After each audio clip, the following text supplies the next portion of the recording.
সিলেটে গিয়েছিলাম মাত্র ২ দিনের জন্য। সেখানে গিয়ে কোথায় কোথায় ঘুরলাম, কী কী অ্যাক্টিভিটিস করলাম সব কিছু নিয়ে থাকছে আজকের ব্লগে। আসসালামু আলাইকুম এভরিওয়ান, আশা করছি সবাই ভালো আছেন। আলপনাস লাইফস্টাইল চ্যানেল আপনাদের সবাইকে ওয়েলকাম জানাচ্ছি। ভোর ৫টার দিকে আমরা বের হয়ে যাই সিলেট যাওয়ার উদ্দেশ্যে। আমরা যেহেতু ট্রেনে করে যাব, যার কারণে ৫টার দিকে বের হয়েছি। আর আমাদের ট্রেন ছাড়ার সময় ৬:৩০। আর যেহেতু মিরপুর ১-এ থাকি আর কমলাপুর রেল স্টেশন থেকে আমাদের ট্রেনে উঠবো, যার কারণে একটু তাড়াতাড়ি বের হয়েছি।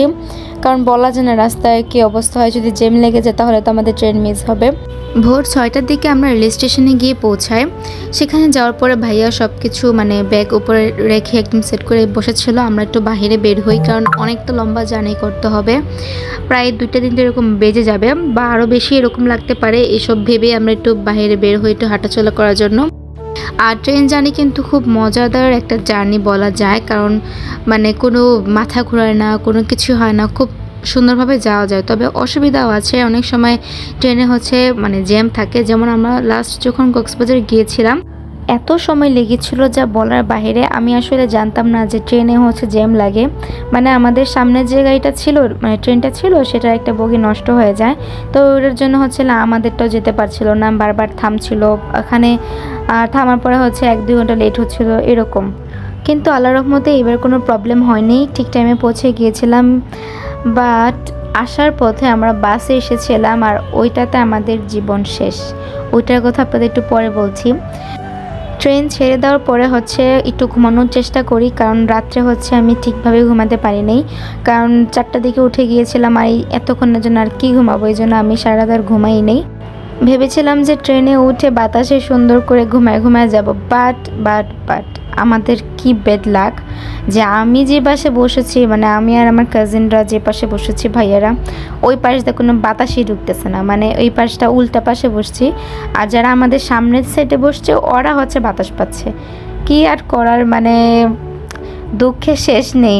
আর উপরে যে ফ্যান চলছে ওইটা ঠিকভাবে গায়ে লাগেও না, এত গরম লাগছিল। আমি তখন মনে হচ্ছিল যে আমরা এই ভুলটা কেন করলাম, বা এরকমভাবে কেন টিকিটটা আমরা কাটলাম।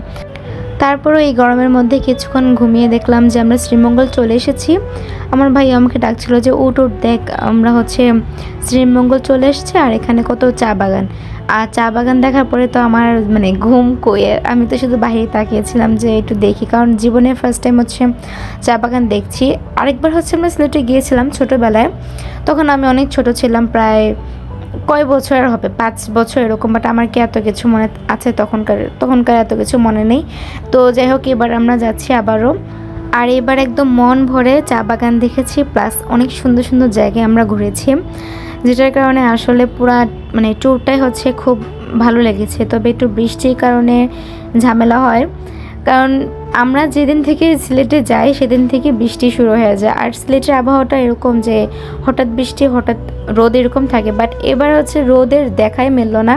এই 2 দিন যে ছিলাম শুধু বৃষ্টি আর বৃষ্টি, ঝিরিঝিরি বৃষ্টি হওয়া শুরু করছে এরকম। আর ঢাকাতেও নাকি বৃষ্টি ছিল। আর শ্রীমঙ্গল দিয়ে যখন যাচ্ছিলাম শুধু চা বাগানই চোখে পড়ছিল, হয়তো এখানে বেশি চা চাষ করা হয়। শ্রীমঙ্গলে পুরোটা জুড়ে আমি চা বাগান দেখেছি, আর ঘন জঙ্গল। এমনও হয়েছে যে আমাদের ট্রেন পুরো অন্ধকার হয়ে গিয়েছিল এই ঘন জঙ্গল দিয়ে যখন যাচ্ছিল। এটা অনেক বড় একটা নদী, মেবি এটা সুরমা নদী, আমি শিওর না। কিন্তু সিলেট যাওয়ার পথে অনেক নদী দেখেছি আমরা। প্রায় 1:30-এর দিকে আমরা সিলেট পৌঁছাই। ভাইয়ার আব্বু হোটেল দেখার জন্য চলে যায়, আর আমরা এখানে বসেছিলাম। তারপরে আমরা হোটেলে গিয়ে ফ্রেশ হয়ে দুপুরে লাঞ্চ করার উদ্দেশ্যে চলে যাই পানশিতে। আর সেখানে গিয়ে আমরা দেখছিলাম যে কী অর্ডার করা যায়। ওনারা আমাদের সামনে অনেক খাবারই রেখে যায়, কারণ সেখান থেকে আমরা যেটা খেতে চাই সেটাই নেই, আর যেটা আমরা খেতে চাই না সেটা আবার ওনারা ব্যাক করে নিয়ে যায়। কিন্তু সিলেট এসেছি এবং সেখানকার ফেমাস খাবারগুলো খেতে যাবো, এটাই স্বাভাবিক। যেমন সাতকরা দিয়ে গরুর মাংস, এটা খেয়েছি, এটা টেস্ট অনেক ভালো। কিন্তু আমার কাছে সবচেয়ে ভালো লেগেছে 5 ভাই যে হোটেলটা আছে সেটার খাবার। পানশির খাবার মোটামুটি লেগেছে, একদম অনেক ভালো যে ওইরকম বলবো না, মোটামুটি লেগেছে। কিন্তু এই যে চাটা দেখতে পাচ্ছেন, এই চাটা একদম বেস্ট, আমার খাওয়া বেস্ট একটা চা এটা। চা খাওয়ার পরে আমরা চলে যাই শাহপরান মাজার প্লাস আশেপাশে চা বাগান, তারপর স্টেডিয়াম, এগুলো দেখার জন্য।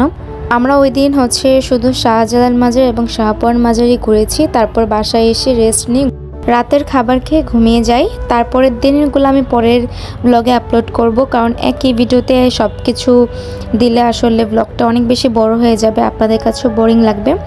যারা যারা আজকে ভিডিওটি ফুল দেখেছেন তাদেরকে অসংখ্য ধন্যবাদ। আর যাদের কাছে আমার ভিডিওটি ভালো লেগেছে তারা অবশ্যই আমার পেজটি ফলো করে দিবেন। আল্লাহ হাফেজ।